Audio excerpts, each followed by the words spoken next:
রেখা, আমি তোমাকে বিয়ে করতে চাই। হ্যাঁ, আমার কোনো সমস্যা নেই, আমার বাড়িতে কথা বলো।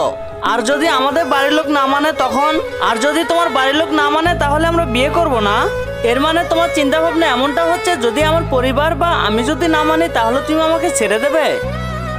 আর যদি তুমি আমার সাথে এটাই করবে তাহলে তুমি আমাকে আগে ছেড়ে দিতে। তুমি কান্না করতেছো কেন? তুমি আমাকে ছেড়ে দেবে? আমি তোমাকে ছেড়ে দেবো। কিন্তু তার আগে তোমার কাছে কোনটা সব থেকে বেশি দামি, এক বস্তা টাকা নাকি মা বাবা? যদি মা বাবা হয় ভিডিওতে একটি লাইক করে চ্যানেলটা সাবস্ক্রাইব করে দিও। লাইক সাবস্ক্রাইব যদি তুমি না করো তাহলে আমি বুঝে নেব তুমি মা বাবাকে একটুও ভালোবাসো না।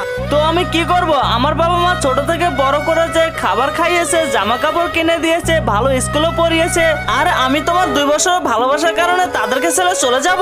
পাগল, আমি তোমার সাথে মজা করতেছিলাম। যে মেয়ে বাবা মাকে ছাড়তে পারবে না সে আমাকে ছাড়বে কি করে? ও, আর তুমি চিন্তা বন্ধ করো, আমি তোমার বাড়ির লোককে রাজি করিয়ে তোমাকে বিয়ে করব।